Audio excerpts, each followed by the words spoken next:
kita pasti bisa. Ku tahu ini takkan mudah, tapi ku yakin kan tercipta. Bangun manusia merdeka, berbudaya Pancasila, bangkitkan raga, rasa dan karsa agar mimpi tercipta. Sekolah aman dan nyaman, ramah anak, tiada perbedaan. Belajar penuh semangat, menjadi pelajar sepanjang hayat. Itulah mimpi kita, mari wujudkan bersama, berjuang untuk berubah.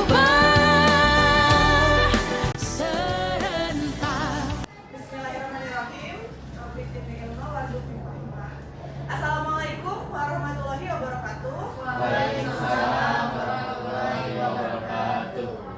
Yang terhormat kepada Ibu Kepala Sekolah, Ibu Yuniarsi SPDMM, yang terhormat Wakil Kepala Sekolah, yang terhormat Bapak Ibu guru hebat yang sudah hadir dan mempersiapkan diri untuk mengikuti diseminasi dari saya hari ini. Sebelum kita mulai langsung ke presentasinya, alangkah baiknya kita mulai dengan berdoa terlebih dahulu. Ya. Kita bacakan surat Al-Fatihah. Dimulai. Bismillahirrahmanirrahim.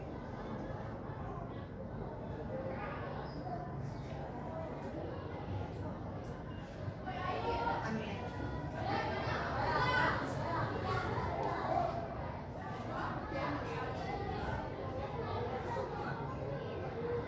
Pada kesempatan hari ini saya akan memberikan diseminasi modul 1.4 mengenai budaya positif. Sebelumnya perkenalan diri, saya Dita Wahyuni, guru SMP Negeri 29 Kota Tangerang, rekan Bapak Ibu yang sedang mengikuti guru penggerak angkatan 11 ya. Jadi hari ini saya akan mendiseminasikan modul 1.4 tentang budaya positif. Yes. Seperti judulnya tentang budaya positif ya Bapak Ibu ya, berarti kita harus memulainya dengan cara senyum ya. Kita mulai dulu dengan senyum. Saya ingin mengajak Bapak Ibu untuk berdiri semuanya. Ini kan berhadapan-hadapan ya Bapak Ibu ya. Nah, saya ingin mengajak Bapak Ibu untuk saling menularkan senyumnya selama 10 detik aja, karena kita akan memulai kegiatan ini dengan senyum sehingga akan jadi semuanya akan jadi semangat gitu ya. Oke, silakan dimulai. Hitung mundur ya dari 10. Silakan dipandangi wajah kawan-kawannya. Tularkan senyum dan bahagianya. Nggak dibuat-buat ya. 10. Oke, tambah lagi. Saya pasti nggak butuh menit. 30 menit. Berikan senyum 10 detik aja. Oke, terima kasih semuanya. Silakan duduk kembali. Bagaimana perasaannya saling menularkan senyum, bahagia gak? Oke, sebelum kita mulai, kita akan membuat dulu kesepakatan forum diseminasinya. Saya mulai yang pertama, ini adalah kesepakatan dari diri saya ya, mengikuti kegiatan diseminasi dengan perasaan gembira sesuai dengan yang udah kita mulai tadi ya. Bapak Ibu ada yang mau menambahkan kesepakatan forum kita? Bu, Ya silakan Pak Lukman. mungkin dengan mendengarkan teman yang sedang berbicara. Setuju yang lainnya? Setuju. Adakah ini yang menambahkan? Misalkan mungkin mau sambil makan minum? Tambahin apa? Bu Fitri silakan. Ya, menghargai ya, nanti ada pendapat-pendapatnya. Yang lain setuju ya? Setuju. Ada lagi yang lainnya? Mau sambil makan katanya Misaki ya? Ya, Boleh sudah masa bosan. sambil Ngemil ya? ngemil. Boleh. Minum. Boleh ya sambil ngemil ya Bapak Ibu ya? Boleh. Kita nyantai hari ini ya. Oke, sip. Ada lagi yang lainnya? Boleh. Ya, siap. Sambil duduk dengan rileks kali ya. Duduk dengan rileks.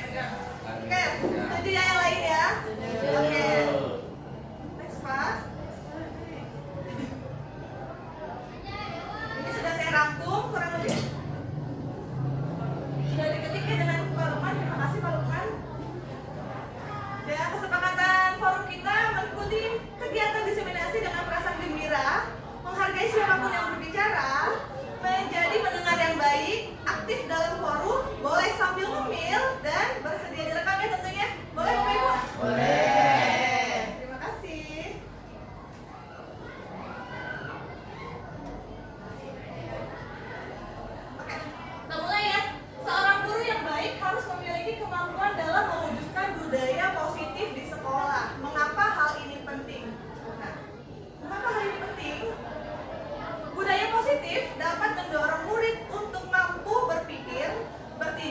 dan mencipta sebagai proses memerdekakan dirinya sendiri sehingga murid mampu mandiri dan bertanggung jawab. Ini adalah konsep inti untuk budaya positif yang mungkin akan kita terapkan bersama-sama di SMP Negeri 29 Kota Tangerang. Konsep intinya yang pertama adalah disiplin positif dan nilai-nilai budaya universal. Yang kedua adalah teori motivasi, hukuman, penghargaan, dan restitusi. Yang ketiga adalah keyakinan kelas. Lalu ada kebutuhan dasar manusia dan dunia yang berkualitas, 5 posisi kontrol restitusi, dan segitiga restitusi. Lalu kita akan membedah satu-satu ya, supaya nanti kita bisa mempraktekkannya di sekolah, gitu ya. Yang pertama tadi adalah konsep yang pertama adalah disiplin positif ya. Disiplin positif, cara penerapannya adalah dengan mengajarkan anak bertanggung jawab dan menumbuhkan kesadaran diri berdasarkan nilai-nilai kebajikan. Ada yang tahu nggak nilai-nilai kebajikan, Bapak Ibu? Misalkan? Saya Bu, Ya, silakan Pak Lukman. memberi salam. Memberi salam, ya itu termasuk ke dalam nilai-nilai kebajikan. Apalagi Bapak Ibu? Adab, ya hormat ya, hormat dengan orang yang lebih tua dan juga teman sebayanya. Apalagi? Bersalaman atau salim, ya itu termasuk ke dalam nilai-nilai kebajikan ya. Hal-hal lainnya mungkin seperti jujur, bertanggung jawab gitu ya Bu ya, ya Pak. Oke. Nah disiplin positif ini lebih ke arah disiplin diri yang dapat mengontrol diri dalam melakukan segala tindakan, ya.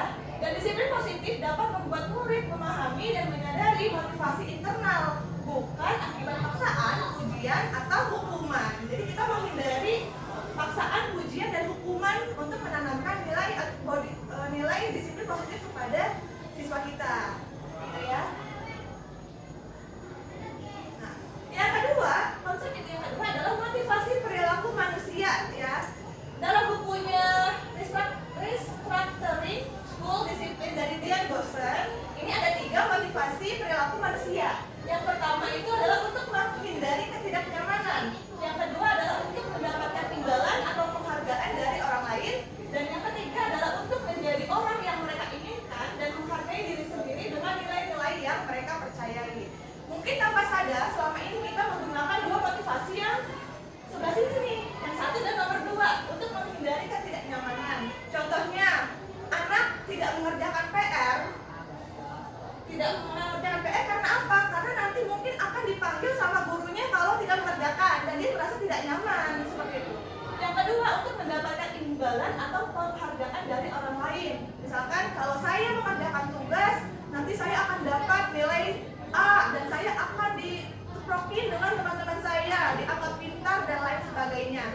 Nah, sebisa mungkin kita menghindari yang nomor 1 dan nomor 2. Ini adalah motivasi dari ekstrinsik atau dari luar, karena ini tidak akan bisa menimbulkan disiplin positif dalam dirinya. Nah, harapannya adalah menggunakan motivasi yang ketiga, yaitu untuk menjadi orang yang mereka inginkan dan menghargai diri sendiri dengan nilai-nilai yang mereka percaya. Kalau tumbuh dalam diri, ya motivasinya intrinsik, jadi mereka akan sadar dengan sendirinya tanpa harus memikirkan, oh nanti saya akan mendapatkan ujian, oh nanti saya dihukum kalau tidak mengerjakan PR dan lain sebagainya, gitu ya. Selanjutnya, oke. Nah, konsep selanjutnya adalah hukuman, konsekuensi, dan restitusi. Ada 3 jenis nih, ada hukuman, konsekuensi, dan restitusi. Untuk hukuman adalah sesuatu yang harus terjadi bila ada pelanggaran, ya. Dan konsekuensi adalah konsekuensi disiplin yang baik membantu seseorang anak untuk belajar bahwa konsekuensi atas tindakan mereka sendiri. Yang ketiga adalah restitusi, adalah proses menciptakan kondisi bagi murid untuk memperbaiki kesalahan mereka sehingga mereka bisa kembali pada kelompok mereka dengan karakter yang lebih kuat. Nah, kita bisa melihat nih, kalau untuk hukuman itu merupakan nilai yang negatif ya. Konsekuensi itu netral dan restitusi itu adalah yang paling bagus atau paling positif. Jadi sebisa mungkin kita menanamkan diri ke anak itu bukan melalui hukuman, tapi bisa konsekuensi atau lebih baik lagi menggunakan restitusi, gitu. Boleh di next?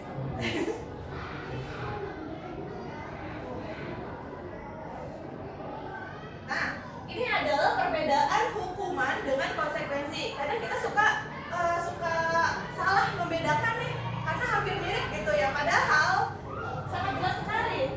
Jika hukuman adalah sesuatu yang menyakitkan harus terjadi, konsekuensi adalah sesuatu yang harus terjadi. Hukuman membuat anak sakit, fisik maupun hatinya untuk jangka waktu yang lama. Konsekuensi membuat anak merasa tidak nyaman dalam jangka waktu yang pendek. Hukuman, anak membenci kedisiplinan. Dengan konsekuensi, anak menghargai disiplin. Hukuman berupa paksaan. Konsekuensi adalah stimulus tanggapan. Hukuman mendorong anak menyakiti diri sendiri.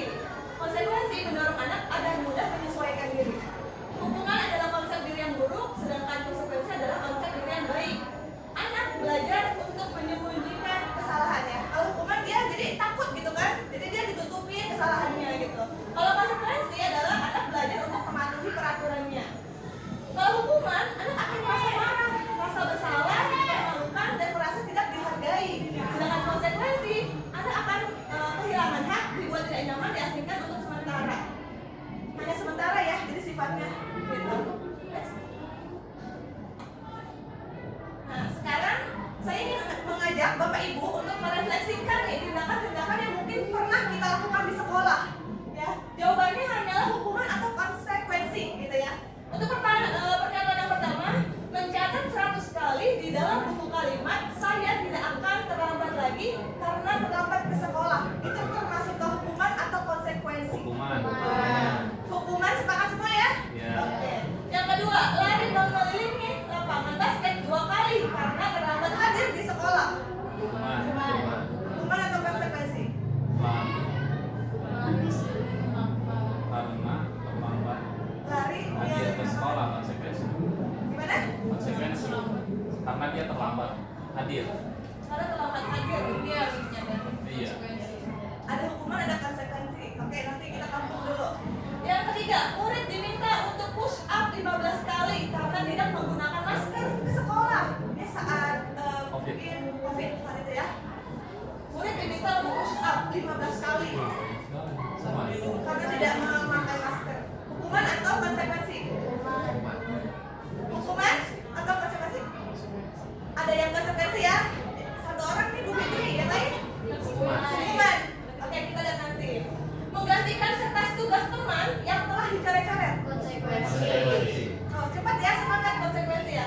Selanjutnya, membersihkan tumpahan air di meja tulis karena tersenggol pada saat belajar. Konsekuensi. Yang terakhir, oh belum ya, murid disuruh untuk mengenakan sepatu seharian di sekolah karena tidak mengenakan sepatu hitam. Oh, mungkin murid disuruh untuk tidak mengenakan sepatu seharian. Hukuman atau? Oke, baik. Sekarang kita lihat jawabannya ya, benar atau salah?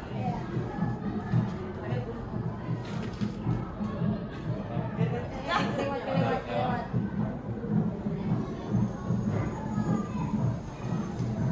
Oke, ini dia jawabannya ya. Untuk jawaban yang pertama adalah mencatat 100 kali di dalam buku kalimat saya tidak akan terlambat lagi karena terlambat ke sekolah adalah merupakan hukuman. Pernyataan yang kedua adalah lari mengelilingi lapangan basket sebanyak 2 kali karena terlambat hadir. Hukuman ya. Yang ketiga adalah murid diminta untuk push up 15 kali karena tidak menggunakan masker di sekolah. Itu adalah hukuman ya. Karena mungkin caranya bisa dengan cara yang lain, bukan push up ya. Selanjutnya adalah menggantikan kertas tugas teman yang telah dicoret-coret. Konsekuensi ya. Membersihkan tumpahan air di meja tulis karena tersenggol adalah konsekuensi. Murid disuruh untuk mengenakan sepatu seharian di sekolah karena tidak mengenakan sepatu hitam adalah hukuman ya. Mungkin bisa digantikan menggunakan cara yang lain. Lari mengelilingi lapangan basket 2 kali karena terlambat 10 menit untuk pelajaran PJOK adalah konsekuensi. Kenapa ya? Tadi hukuman, ini konsekuensi. Mungkin ke dirinya kali ya, hanya 2 kali. Karena Bu Sakti? Karena pas pelajaran PJOK. Betul. Sesuai dengan Tepuk tangan untuk kita semua. Oke, selanjutnya. Ini udah pada bisa ini membedakan hukuman dan konsekuensi ya. Selanjutnya adalah mengenai keyakinan sekolah atau keyakinan kelas ya. Guru berperan dalam mewujudkan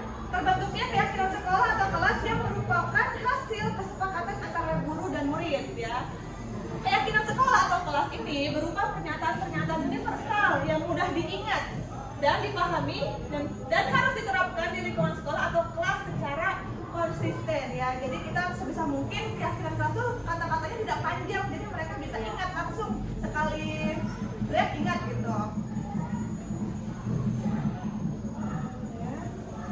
Selanjutnya adalah kebutuhan dasar manusia.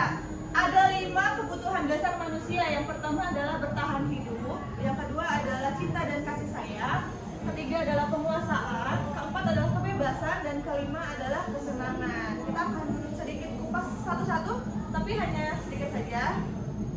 Kebutuhan dasar manusia yang pertama adalah bertahan hidup, yaitu kebutuhan yang bersifat fisiologis untuk bertahan hidup, misalnya makanan, pakaian, istirahat, tempat berlindung, keamanan, dan kesehatan. Secara sederhana itu dapat dipenuhi dengan makan, tidur, olahraga, memberikan perlindungan, dan lain-lain. Yang kedua adalah kebutuhan dasar manusia, ya. Yang kedua adalah cinta dan kasih sayang, ya. Kebutuhan ini termasuk kebutuhan psikologis seperti rasa diterima, dipedulikan, berbagi, bekerja sama, menjadi bagian dari suatu kelompok, dikasihi, mengasihi, disayangi, menyayangi.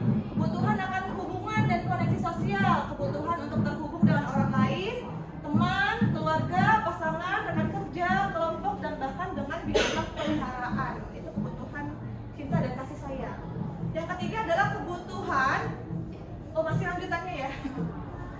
Kebutuhan cinta dan kasih sayang ini biasanya dapat dipenuhi melalui ketulusan dan kehangatan hubungan dengan keluarga, teman-teman, kelompok, klub, guru, konselor, dan coach. Yang ketiga adalah kebutuhan atas penguasaan. Kebutuhan ini berhubungan dengan kekuatan seseorang untuk mencapai sesuatu, menjadi kompeten, menjadi terampil, memimpin, berprestasi, diakui, dan didengar. Kebutuhan ini meliputi harga diri, keinginan untuk dianggap, dan meninggalkan pengaruh. Yang keempat adalah kebutuhan, ini masih penguasaan ya. Kebutuhan ini dapat dipenuhi melalui kegiatan seperti proyek, hobi, tugas sekolah yang menantang, belajar menjadi orang yang kuat, membuat pilihan positif, dan bekerja. Yang keempat ya, kebutuhan atas kebebasan. Kebutuhan untuk bebas adalah kebutuhan untuk mandiri, otonom, memiliki pilihan, mengembangkan daya lenturnya, dan mampu mengendalikan arahnya sendiri. Kebutuhan ini terkait dengan kebebasan untuk memilih dan membuat pilihan, kebutuhan bergerak, mencoba-coba, mengeksplorasi hal baru dan menarik. Nah, pemenuhan kebutuhan ini dapat dilakukan dengan menyediakan variasi, waktu senggang, memberikan ruang untuk jadi diri, serta liburan. Ya, ini yang semua disenangi ya, disenangi sama kita semua ya. Yang terakhir adalah kebutuhan atas kesenangan, ya, yaitu kebutuhan untuk mencari kesenangan, humor, bermain, bersenang-senang, bergembira, antusiasme, dan tertawa. Glaser menghubungkan kebutuhan ini dengan belajar. Menurutnya dengan bermain kita sekaligus mempelajari banyak keterampilan hidup yang penting, makanya cari yang senang-senang gitu. Nah, biasanya kebutuhan ini juga dapat dipenuhi dengan menyediakan tantangan, gurauan, dan pembelajaran yang bermakna. Nah, di sini saya mau mengajak Bapak Ibu untuk melihat, mengidentifikasi sebuah kasus ya tentang Ibu Zulaika. Nah, saya baca ya. Studi kasusnya adalah Ibu Zulaika adalah wali kelas di kelas 9. Sedang bingung menghadapi ulah salah satu murid di kelasnya, yaitu Tommy. Beberapa anak telah mengeluhkan Tommy yang seringkali meminta bekal makan siang mereka dengan paksa. Jika Bapak Ibu di sini menghadapi situasi seperti Ibu Zulaika tadi, apa yang akan Bapak Ibu lakukan? Dan menurut Bapak Ibu kira-kira apa ya alasan Doni melakukan itu? Kira-kira bagaimana? Kebutuhan kasih sayang. Kebutuhan kasih sayang. Pak Lukman menganggap kebutuhan kasih sayang karena apa tuh? Karena dia mungkin di rumah itu tidak diperhatikan, jadi tidak dikasih makan yang cukup. Jadi dia melampiaskan di sekolah. Itu ya. Iya. Menurut saya seperti itu. Ya, terima kasih Pak Lukman. Yang lainnya kira-kira kebutuhan dasar apa lagi ya kira-kira yang belum terpenuhi dari Tommy berdasarkan kasus ini? Tadi ada 5 ya, kebutuhan dasar manusia ada 5. Bertahan hidup, Oh iya, bertahan hidup. bertahan hidup, mungkin karena apa kira-kira? Karena kita harus tahu dulu dia makanya kadang kan ada peta siswa ya, di situ kita bisa tahu dia rantainya seperti apa yang bertujuan karena artinya dia tidak selalu meminta karena memang dia kebutuhan bertahan hidupnya itu belum terlalu terpenuhi. Oke, sip. Kita tampung dulu ya. Terima kasih Bu Fitri. Yang lainnya boleh? Kira-kira kebutuhan dasar apa lagi yang mungkin belum didapatkan oleh Tommy? Ada penguasaan, ada kesenangan, kebebasan. Kalau tadi Bu Fitri adalah kebutuhan atas bertahan hidup. Kalau kemarin kebutuhan atas cinta dan kasih sayang. Kira-kira yang lainnya ada nggak nih yang memungkinkan Tommy? Kebutuhan yang lainnya? Kesenangan bisa jadi Kesenangan? Karena apa kira-kira? Mungkin Tommy ingin iseng aja gitu sama temen-temennya ya, seru dulu gitu ya. Dia bisa Mungkin dia pengen seneng makan bareng temennya. atau dia lebih tertarik dengan bekal temannya. Tertarik dengan bekal temennya ya, bisa jadi. Oke, baiklah, ini saya berikan penjelasannya.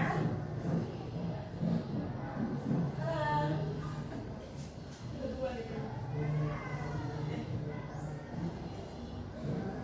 Nah, yang pertama, alasan Tommy yang pertama mungkin ini ya, karena Tommy lapar dan orang tuanya tidak membawakannya bekal makanan, ya. Maka kebutuhan dasar yang berusaha dipenuhi oleh Tommy adalah kebutuhan bertahan hidup, ya. Itu yang pertama. Mungkin alasan yang keduanya adalah karena Tommy merasa senang temannya jadi memperhatikan dia. Ketika temannya melaporkan tindakannya itu dan gurunya memberitahu orang tuanya, sehingga orang tuanya jadi memperhatikan dia, ya kan? Maka kebutuhan dasar yang seperti dipenuhi Tommy adalah kebutuhan akan cinta dan kasih sayang. Lalu alasan yang ketiga yang mungkin saja Tommy miliki ya, karena temannya jadi takut dengan Tommy dan menuruti keinginan Tommy. Maka Tommy sedang berusaha memenuhi kebutuhan dasar penguasaan gitu. Lalu yang ada lagi nih, alasan yang keempat adalah karena Tommy merasa bosan dengan bekal makanan yang dibawakan ibunya dari rumah. Seperti tadi Miss Andi bilang ya, karena ibunya selalu membawakan bekal yang sama. Oleh karena itu dia ingin mencoba makanan teman-temannya yang beraneka ragam. Maka Tommy sedang memenuhi kebutuhan dasarnya tentang kebebasan. Yang kelima adalah Tommy melakukannya karena iseng saja dan ia menikmati ekspresi wajah teman-temannya waktu diisengin itu, ya. Maka kebutuhan dasarnya adalah kesenangan. Jadi kita harus tahu nih, sebelum kita memberikan restitusi, kita harus tahu alasan apa dulu yang dilakukan oleh Tommy. Jadi tidak semata-mata Tommy kamu bandel, kamu nakal, kembalikan makanan temanmu, lalu kamu push up di lapangan misalkan, karena kita nggak tahu kebutuhan dasarnya apa.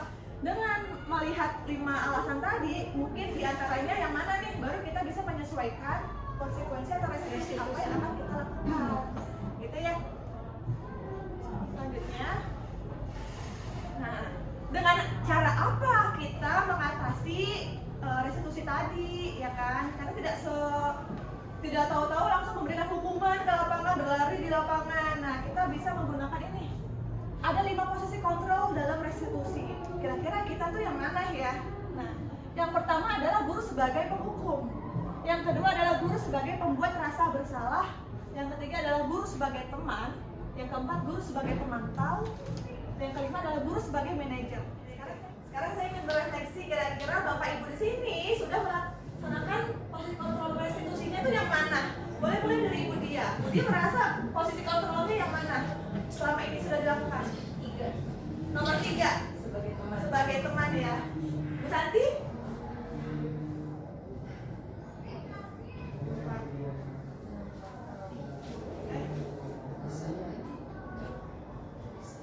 Kira-kira yang mana? Pemantau. Sukanya melihatkan anaknya, apa yang dia lakukan anaknya, bagaimana cara dia menyelesaikan permasalahannya. Nomor 2, kalau nomor 2 itu membuat rasa bersalah, jadi kayak ya kamu tidak kasihan dengan ibu, gitu. Kamu tidak kasihan dengan ibu di rumah, kamu tidak belajar. Nah, seperti itu ya. Bisa lagi? Mungkin yang keempat. Yang keempat, mantau. Baru kan? Saya lebih di ketiga. Ketiga sebagai teman ya. Pak itu Nggak bisa dua ya, salah. Iya, dia Boleh. bisa aja, Bisa mungkin aja. bisa bergantian ya. Dalam Iya. situasi ini dari depan, Iya. ini jadi Iya. kumpul gitu. Pak itu sebagai apa? Biasanya sih tiga, tapi kadang bisa keempat juga. 3 dan 4 ya. Oke, Ibu Ita? Kalau saya bisa yang kedua, bisa yang ketiga. Bisa kedua Ya, dan biar ketiga. situasinya gitu. Nah, gitu. Oke. Kalau saya ya kadang di dua, kadang di tiga, kadang-kadang saya biarkan anak merasa bersalah dulu dengan apa yang dia lakukan. Nah, gitu. Oke. Biar dia sadar dulu. Nah, tema positif kontrol tadi di sini ada yang pertama adalah menghindari ada hukuman ya. Penghukum, pembuat rasa bersalah, teman, pemantau, dan manajer. Jadi yang nomor 1 dan 2 tadi itu termasuk ke dalam kontrol dari luar.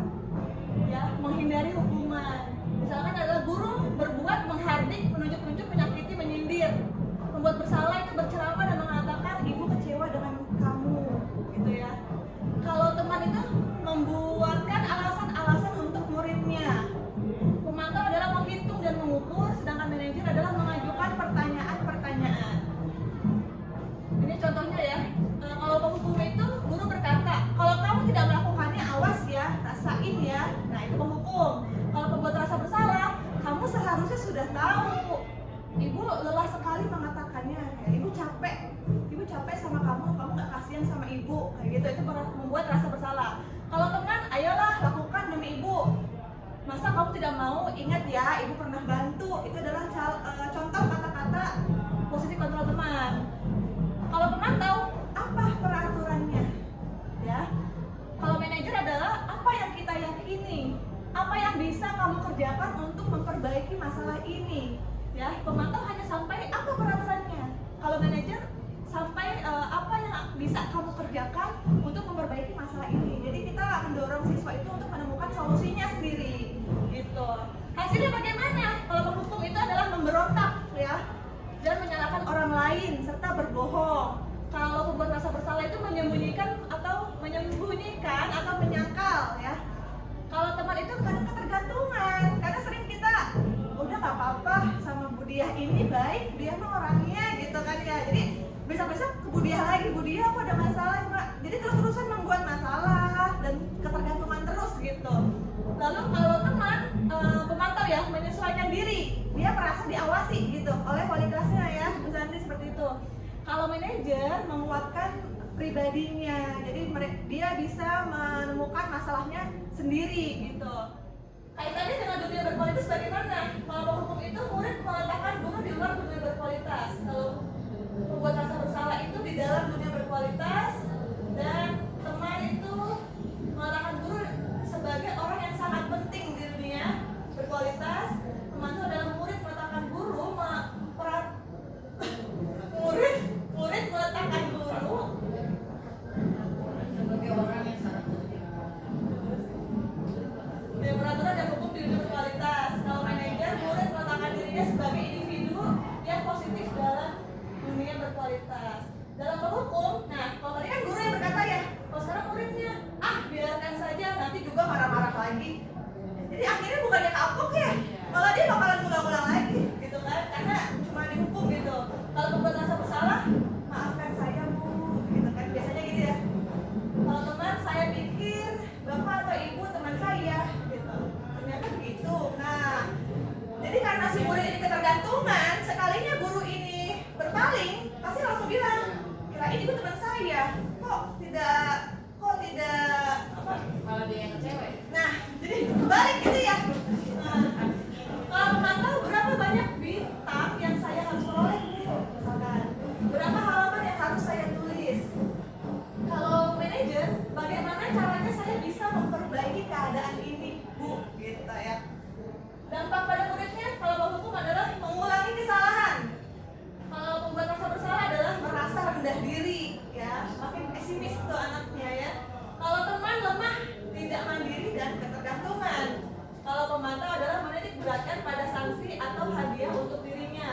Dan kalau manajer adalah mengevaluasi diri, bagaimana cara memperbaiki diri gitu.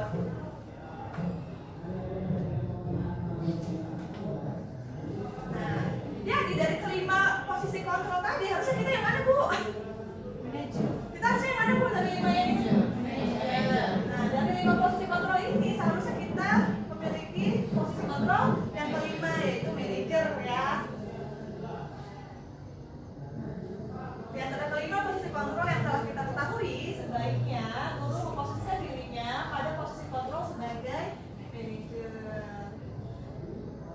Nah, sebagai manajer, guru dapat berbuat sesuatu bersama murid, mempersilahkan murid bertanggung jawab dan mendukung murid menemukan solusi yang relevan dengan masalah-masalah yang mereka hadapi. Selain itu, posisi manajer mengacu pada restitusi yang mampu menginspirasi murid untuk menjadi manajer bagi dirinya sendiri, sehingga identitas positif tercipta pada diri murid itu sendiri. Nah, konsep inti yang terakhir adalah segitiga restitusi. Ada yang pernah tahu tentang segitiga restitusi? Pasti sudah sebenarnya ya.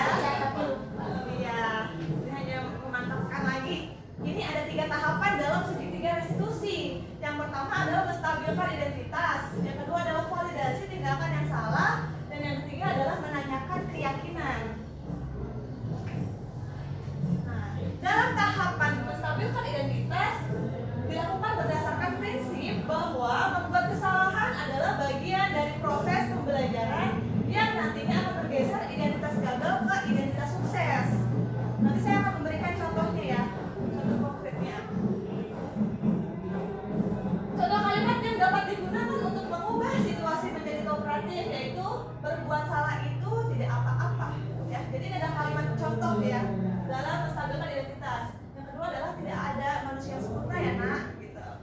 Saya juga pernah melakukan kesalahan. Kita bisa menyelesaikan ini. Bapak Ibu tidak tertarik mencari siapa yang salah, tapi Bapak Ibu ingin mencari solusi atas permasalahan ini, ya. Yang terakhir adalah kamu berhak merasa begitu. Nah, ini adalah kalimat contoh saat menstabilkan identitas yang bisa kita ucapkan kepada anak, ya. Dan mungkin masih banyak kalimat-kalimat lainnya yang bisa dikembangkan oleh Bapak Ibu sendiri. Yang kedua adalah tahap validasi tindakan yang salah. Dilakukan berdasarkan prinsip bahwa perilaku berupaya memenuhi kebutuhan tertentu ya, sehingga guru atau orang tua akan bergeser dari pemikiran stimulus respon menjadi proaktif, serta akan lebih mengenali dan mengakui kebutuhan murid atau anaknya. Contohnya, nah, pada validasi tindakan salah ya, restitusi tidak menyarankan guru bicara ke murid bahwa melanggar aturan adalah sikap yang baik. Tapi dalam restitusi, guru harus memahami alasannya dan paham bahwa setiap orang pasti akan melakukan yang terbaik di waktu yang tertentu. Nah, ini adalah contoh kalimat yang bisa kita sampaikan saat melakukan validasi tindakan yang salah.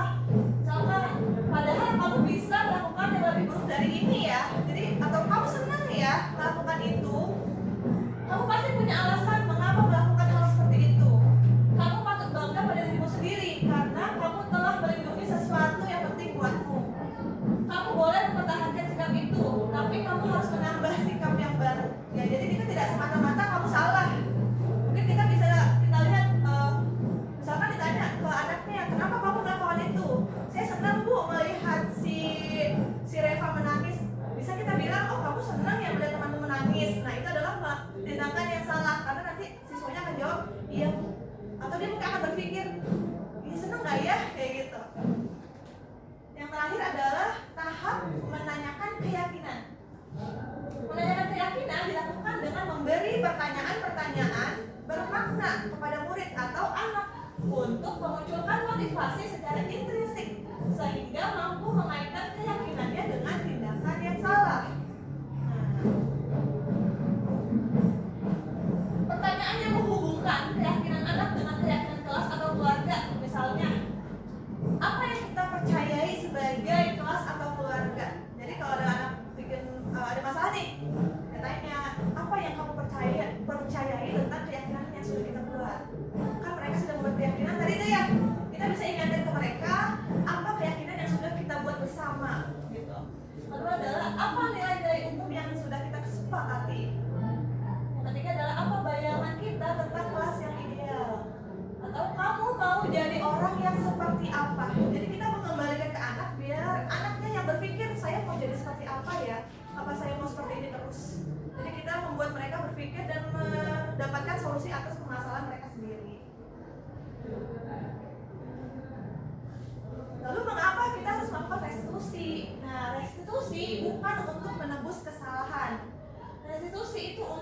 memperbaiki hubungan.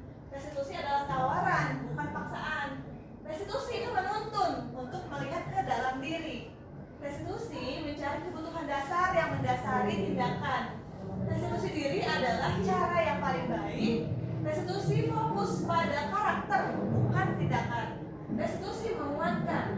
Restitusi fokus pada solusi. Dan restitusi mengembalikan yang berbuat salah kepada kelompoknya. Jadi sebisa mungkin biasanya nih kalau ada anak yang berbuat salah dipanggil oleh wali kelasnya atau BK-nya, kemudian anak-anak tahu kalau si anak ini bersalah, akhirnya dia tidak bisa kembali ke dalam kelasnya karena merasa dikucilkan atau memang merasa dirinya tidak pantas berada di kelas itu. Maka dengan restitusi kita bisa mengembalikan yang berbuat salah tadi kembali kepada kelompoknya lagi.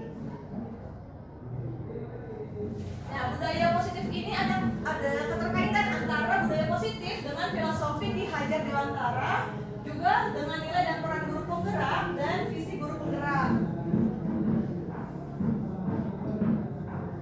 Keterkaitannya adalah konsistensi penerapan dan menjalankan budaya positif di sekolah akan mempermudah dalam tercapainya tujuan pendidikan nasional sesuai dengan filosofi Ki Hajar Dewantara yang selalu berpihak kepada murid dan bersifat menuntun. Lalu keterkaitan budaya positif dengan nilai dan peran guru penggerak adalah budaya positif akan terwujud ketika seorang guru memiliki 5 nilai guru penggerak, yaitu berpihak pada murid, mandiri, reflektif, kolaboratif, dan inovatif. Di samping itu, guru perlu juga memiliki peran sebagai penggerak dalam membangun budaya positif di lingkungannya. Lalu keterkaitan budaya positif dengan visi guru penggerak adalah perubahan yang diinginkan visi guru penggerak. Salah satunya adalah terbentuknya budaya positif agar tercipta lingkungan sekolah yang aman, nyaman, dan berpihak pada murid sesuai dengan filosofi Ki Hajar Dewantara dan tentu saja profil pelajar Pancasila. Baiklah, telah sampai di penghujung kegiatan hari ini. Saya ingin meminta kesimpulan mungkin yang bisa diberikan oleh Bapak Ibu. Mungkin ada yang ingin berbicara. Ya, silakan Miss Anggi. Saya boleh menyampaikan kesimpulannya. Boleh. Ya. Mungkin menurut saya kesimpulan pada hari ini yang telah disampaikan oleh Bu Dita, yaitu pada umumnya seseorang melakukan hal-hal yang menyimpang itu dari budaya positif atau nilai-nilai kebijakan universal yang dimiliki karena terdapat kebutuhan dasar yang belum terpenuhi yang 5 tadi. Nah, dan ketika hal tersebut terjadi di sekolah atau di kelas, hendaklah seorang guru dapat memposisikan dirinya sebagai manajer. Lalu pada posisi kontrol sebagai manajer, guru bersama-sama dengan murid melakukan sesuatu, memberikan kesempatan kepada murid untuk bertanggung jawab atas tindakannya, dan mendukung murid agar bisa menemukan solusi sendiri atas permasalahan yang dihadapinya melalui penerapan segitiga restitusi, di mana murid diajak untuk bisa menganalisis kebutuhan dirinya maupun kebutuhan orang lain. Penekanannya bukan pada aspek konsekuensi, melainkan dapat berkolaborasi dengan murid dalam memperbaiki kesalahan yang ada. Semoga kedepannya saya dan guru-guru semua di sini bisa menerapkan segitiga restitusi dalam proses KBM kita di sekolah ini. Luar biasa. Ya, saya ingin berikan tepuk tangan hebat untuk Miss Anggi. Bapak Ibu tahu nggak? Tepuk tangan hebat, hebat, hebat, hebat, hebat, hebat. Gitu ya Bapak Ibu ya. Biar biar semangat itu, walaupun sudah selesai kita harus tetap semangat ya. Kita beri tepuk tangan hebat untuk Miss Anggi. Hebat, hebat, hebat, hebat,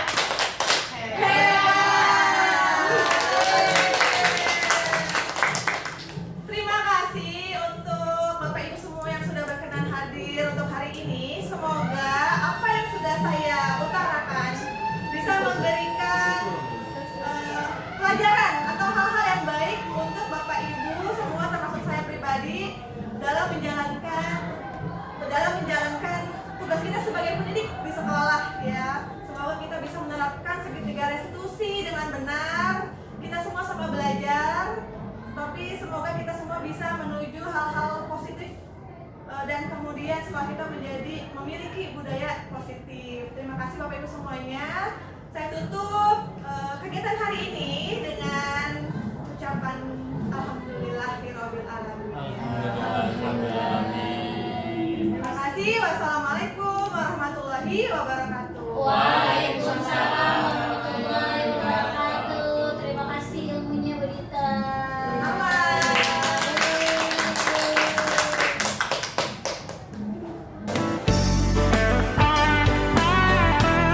Assalamualaikum warahmatullahi wabarakatuh. Saya Anggi Agustin, guru bahasa Inggris di SMP 29. Setelah mengikuti diseminasi disiplin positif yang telah dilakukan oleh Bu Dita kemarin, saya merasa sangat bermanfaat untuk saya dan teman-teman di SMP 29. Apa yang disampaikan oleh Bu Dita sangat detail, sangat jelas, memberikan kita wawasan dan masukan bagaimana kita menerapkan disiplin positif kepada anak, segitiga restitusi. Semoga apa yang telah disampaikan Bu Dita pada kita semua bisa bermanfaat dan bisa kita terapkan dalam kegiatan kita selama proses belajar mengajar. Terima kasih Bu Dita atas informasinya, atas wawasannya yang telah disampaikan kepada kita semua. Mudah-mudahan bisa kita terapkan dengan baik di sekolah ini. Terima kasih. Assalamualaikum warahmatullahi wabarakatuh. Assalamualaikum warahmatullahi wabarakatuh. Perkenalkan, nama saya Rinto Arianto. Saya mengajar di SMP Negeri 29 untuk mata pelajaran informatika. Setelah saya mengikuti diseminasi dari budaya positif, banyak sekali yang bisa saya ambil dari diseminasi tersebut. Bisa membuka wawasan saya mengenai bagaimana kita atau saya memperlakukan murid saya di kelas, sehingga akan tercipta budaya positif di kelas saya. Mudah-mudahan ini bisa saya terapkan di kelas saya nanti. Untuk Bu Dita, terima kasih atas diseminasinya. Tetap semangat. Terima kasih. Assalamualaikum warahmatullahi wabarakatuh.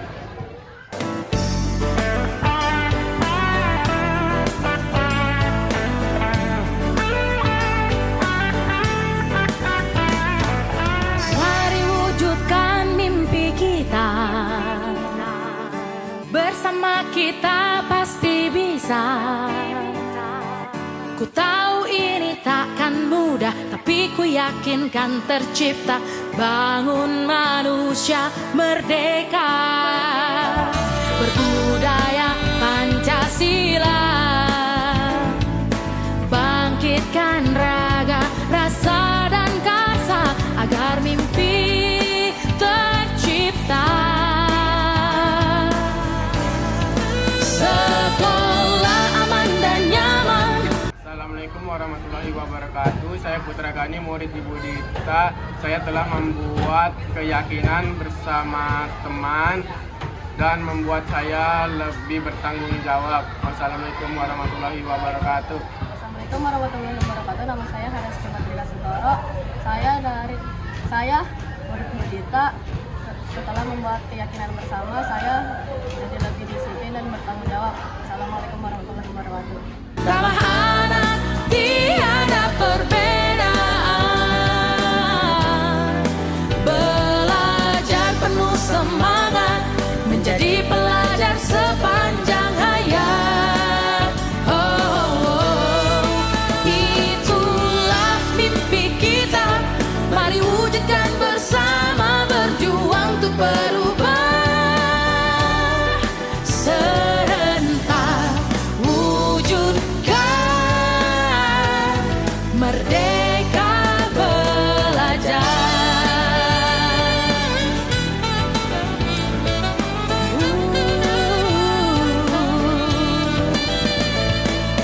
Masalahmu masalahku, senyummu kebahagiaanku. Bersama hadapi tantangan demi masa depan. Mendengar dengan empati, bekerja sepenuh hati.